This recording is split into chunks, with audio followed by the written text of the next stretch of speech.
Uh, Good morning, my students. My names are Phoebe Nyambura Kariuki from the School of Hospitality, Travel and Tourism. I teach wildlife conservation, that is BHT 4106. And I'm going to take you through the specific topics I'll take you through in this session. And I take you through the specific. I'll start off by introducing some specific terminologies that are normally used in wildlife conservation. And these terminologies that you come across in wildlife conservation are wildlife, because now it's wildlife conservation. There's this terminology which is the wildlife. Wildlife, these are the flora and fauna normally found in those protected habitats, like flora and fauna. Fauna are normally the specific animals, flora are the plants. So wildlife conservation, we find always this terminology of wildlife. Then we have the conservation and also the management. These are terminologies that I'll continue specifying or maybe talking about them again and again. We also have the issue of preservation, or maybe a terminology called preservation, which is normally using the already conserved resources. And then conservation is now the wise usage of the resources in our habitat. We have why the concern of this wildlife conservation is just to enhance and to ensure there's that protection of the lost gene and enhancement of the quality of the life for those flora and fauna, which is now the wildlife.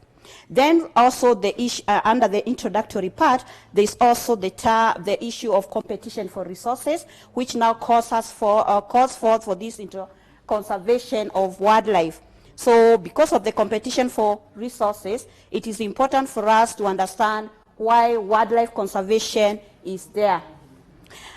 There's that competition for water. There's also competition for food and also space. And that is now for the space for wildlife, which I'm saying is flora and fauna, and also the space for the citizen. There's also the issue of expanding human population, which now is normally the undue demand on Earth. And this now is why wildlife conservation has become very, very critical and very vital to be learned, for people to understand why it is essential to have wildlife conservation. We also have wars and conflicts, which is normally on the issue that calls for the wildlife conservation, so that we negate or maybe control the issues of wars and also the conflicts, which you all know of the human-wildlife conflicts. There's also the conservation, which I've just said. Conservation is the wise usage of our resources, and this now will lead to high-level ideals and planning and sacrifices that only then can there be a better tomorrow. Then from there, we also have intergenerational equity, our common future, which was normally in the Brundtland report in 1987 by Gro Harlem, where he emphasized on our common future. So that was a conference in Brundtland which emphasized on the issues of wildlife conservation. Then we have conservation history, and which is normally in Africa, US, and Asia, which emphasized on the importance of wildlife conservation on their existence of the flora and fauna. We have biodiversity conservation era, which in that now you'll now be able to learn and understand why it is very critical and important to learn on the conservation of wildlife. Just as I said from my introductory part, I said there was issues of conservation more, and conservation, I said just in brief, it's the wise usage of the resources. And also in another way you can say usage, improvement, and protection of human and natural resources in a wiser manner, ensuring derivation of their highest economic and social benefits on a continuing or a long-term basis. Conservation also can be described or maybe defined as achievements can be achieved through different approaches, alternative technologies, like recycling, reduction in waste, spoilage, and such kind of activities. Then, on the other hand, preservation implies the consumption of the conserved resources. Then, just as I said, we normally have a historical background on how wildlife conservation was actually derived or maybe came into existence. We had the first one in Africa, whereby they emphasized wildlife conservation to enhance harmonization or harmonious coexistence of the wildlife, that is the flora and fauna. We have in Europe where we had hunting preserves for the wealthy. In Europe, they emphasized that only that preservation and conservation of wildlife was only done to cater for the wealthy.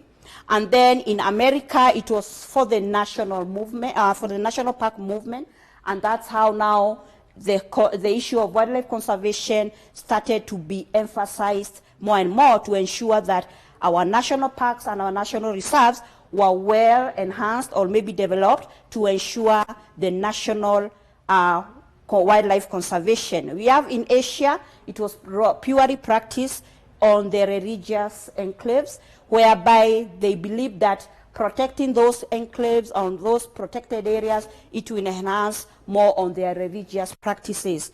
So the trend there was the extinction of experience and relationship with nature. And there was also the other trend of a growing personal alienation from nature and loss of intimacy with the environment that sustains us. We are now on the threats to wildlife conservation, and the very number one threat is habitat destruction.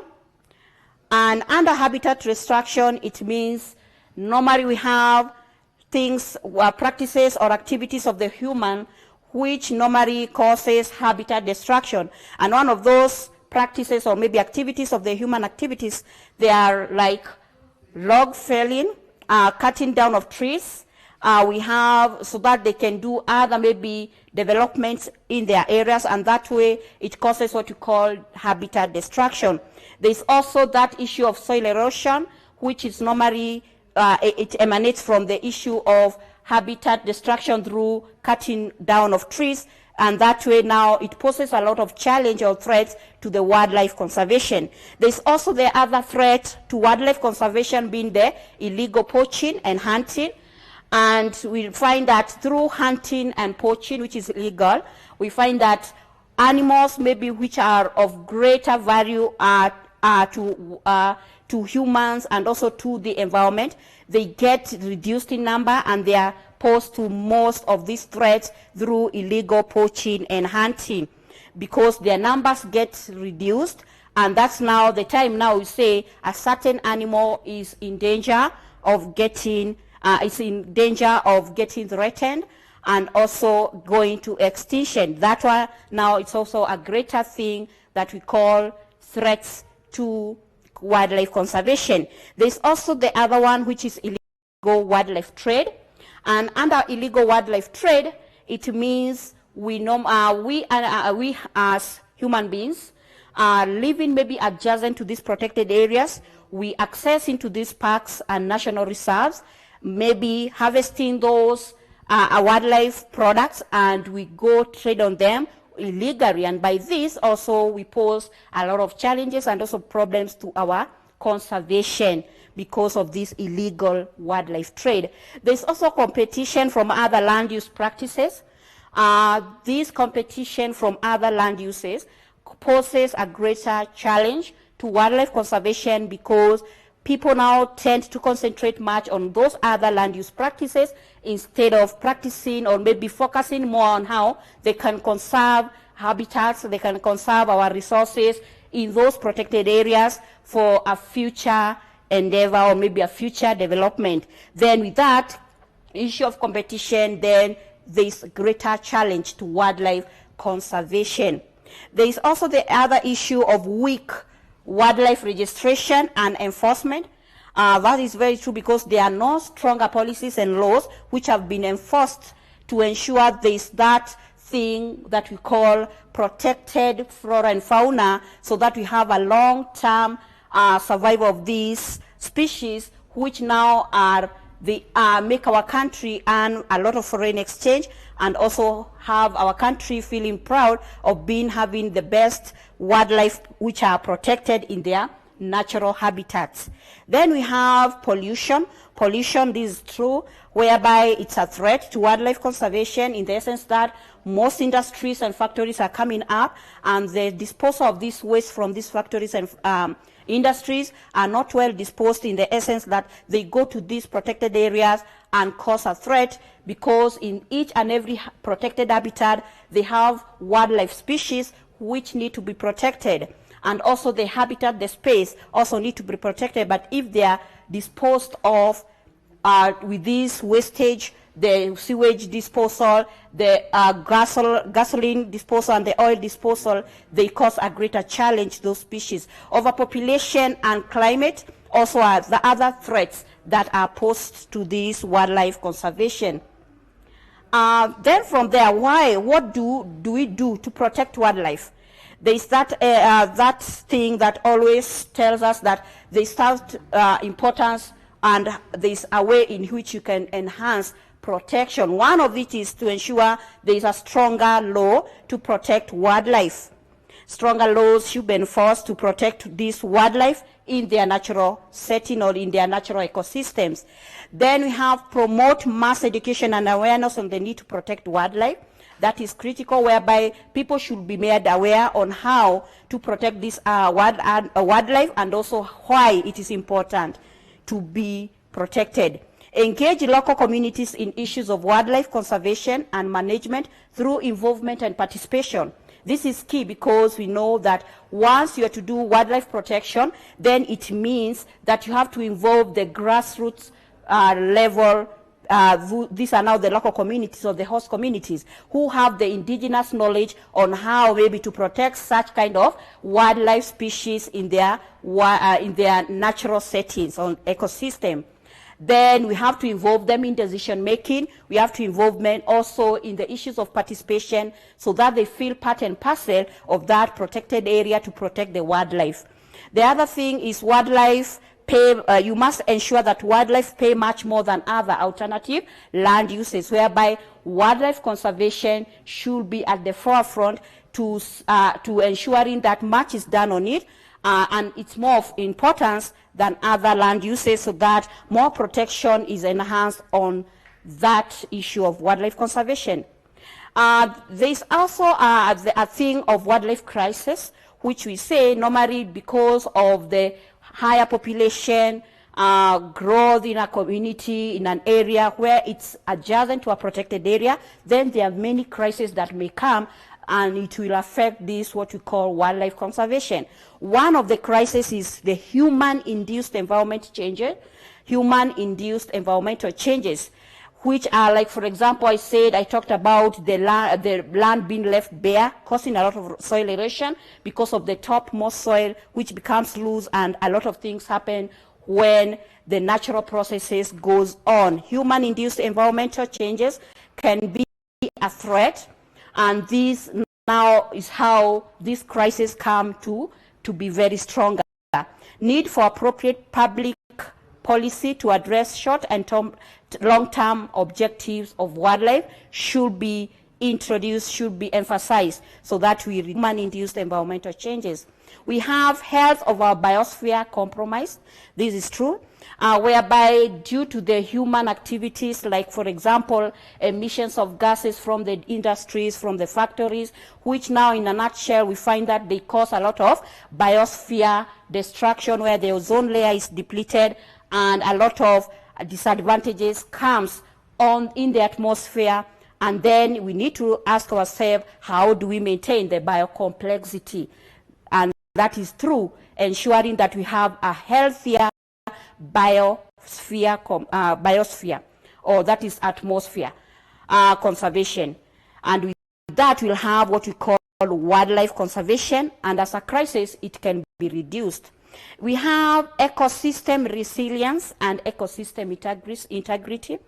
And this is now where we have collapsing ecosystems and vanishing of species. We find that ecosystem is a congregated, maybe a community of plants and animals which live together, and live together and can reproduce, they can feed to enhance what you call continuity in an ecosystem, then that's what now we can say about the ecosystem. Then the issue of ecosystem resilience and ecosystem integrity, it just means that those collapsing ecosystems should be well conserved so that the species which thrive in those ecosystems can also be made to live longer and they do not vanish. So there's that thing of collapsing ecosystem and vanishing species should be well conserved, and the crisis can come to an end when we consider that. There's the other thing we call species viability compromised, and in this it means small populations also are at risk of extinction. Need to address issues of metapopulation management in most of our national parks and in most of our national reserves. And as we do this crisis that normally occur now again and again on the issues of wildlife conservation can be reduced. So the issue of species viability is whereby now you can ensure that there is normally a smaller population of animals going into extinction. Resource sustainability issue is also another thing that should come into existence and more discussed to ensure that this wildlife crisis become a thing of the past. So resource sustainability should also be a thing to be discussed on the issues of wildlife conservation crisis. One of the things, or one of the specific things to do to address on this crisis is integration of the economies with conservation. Integration of economies with conservation. When we talk about economies, it's how you can do or those practices that can be enhanced to ensure that at least wildlife can bring forth what we call economies in the long term or to serve in the long term, and it has to go hand in hand with what we call conservation. So these are, for example, you have to consider issues of ecotourism and sustainable development programs. And in ecotourism, it's a friendlier kind of a conservation whereby you do things eco-friendlier or have been friendly with the environment, whereby if you are to do conservation using ecotourism activity and also sustainable development programs, then you'll be doing what you are now integrating the issues of economies and the conservation practices. That is a way maybe to address to the issue of the wildlife conservation. Then we have participation and ownership by local communities, where I said you have to involve the local communities so that they can give the best advice on what to do on a certain natural resource and how it should be protected and why. So involving them, you have to involve them by making them participate and making them also have what you call the ownership, where you involve them in decision making, in putting up some policies on how maybe a certain species of animal, certain species of plant can be conserved for the long term as well. So participation and ownership by local people in conservation, and not us in the past. In the past, it was just done for the rich, the elites, and the Western ideals. So with this, if you involve them, then you have what you call resource ownership and motivation for conservation to those specific host community. Then the other thing to do to address the crisis is on research. Research is good. We all know that research provides a race between ignorance and irreversible consequences. Research also produces knowledge, because we all know that knowledge without actions is fruitless. Just as we say that faith without action is dead, then the question has to be asked again and again, then how do we conserve? Change in societal value and ethics, that is very true. One has to understand the societal values and ethics. Ethics now, these are the philosophies in which one should follow towards maybe conducting a research, towards maybe conserving a certain resource in a habitat. Values, these are now the things that we know it's either good or bad for one to do or practice. Then with that, we have to know the changes in the societal values and ethics, and that is now a wholesome thing we call transformative value. Demands, which demands a shift of what we value and how we value what we use. So in wildlife conservation, then everyone should know what is the value of wildlife conservation and what are the specific uses of these wildlife once we conserve them. Then from there, there's also another way in which you can still, it's a continuation of addressing those crises. There's population control. We should enhance and ensure that those people living closer or adjacent to the national parks or national reserve are in good number. They have what we call a number which the carrying capacity can hold, or maybe a certain habitat can hold, that is the carrying capacity. Then population control should be the thing for concern. The root cause of environmental degradation is normally caused by what you call population. And once we control this population, then we can have what we have proper wildlife ethics and values put in place by the people living adjacent to the protected areas. We have control of action that degrade the environment. We have control of action that degrade the environment. And this is normally done by having some programs, that is development programs, like environmental impact assessment, whereby if you do a good research on a certain environment, see how much that environment can carry as per the issue of carrying capacity, and then you also look at the social impact assessment, and by using the two, you can have what you call controlled action that degrade the environments.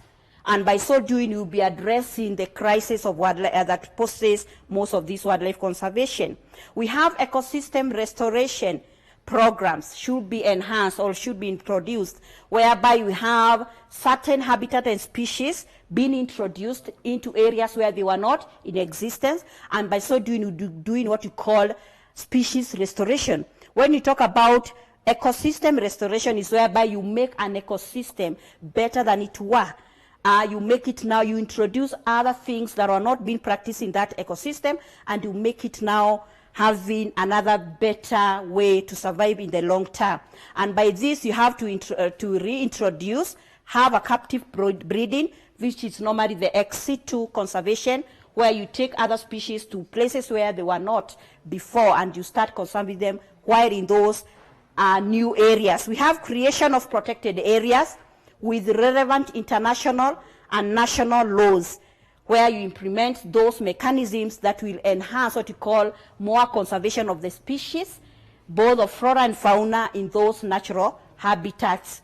So creation of protected areas should be enhanced so that we have more conservation for these species and also the habitat and the ecosystem. Then we have education, or education I think is something that is known all over, whereby it's normally a creation of awareness. It's a holistic approach, whereby you educate people on how to do conservation and the importance of conservation to this flora and fauna. So education that addresses social, economic, ethical paradigm attitudes, change on consumption and material riches, so that we have what we call a meaningful, realistic issue of wildlife conservation. So all these are ways in which you can address to the issue of the crisis that normally poses most of the wildlife. Then, as I'll be concluding on this issue of the wildlife conservation, there's normally maybe a concluding thing that I can say about the habitat. Habitat is still the crux and the essential foundation for wildlife conservation. Then this is why we are always told there is importance of doing what we call wildlife conservation to the aquatic ecosystem, to the savanna ecosystem and the like. So habitat is very key in issues of wildlife conservation. Wildlife conservation will only truly succeed when practiced with honor, rapport, and rigor, whereby without having this wildlife conservation, then we can say we will not have what we call protected species, which are from the fauna and also for the flora. Education also is key, whereby education through learning comes informed action and the courage and spirit to educate others thus ensuring future of wildlife, thus ensuring future of wildlife everywhere. These televised lectures supplement our robust online learning going on our MKU online platform. You can view more on our televised lectures via our online platform. We are in a digital era, and Mount Kenya University knows this. The following are the steps to follow so as to complete your online application. Download the application form from the website www.mku.ac.ke. Attach copies of your academic certificates and ID.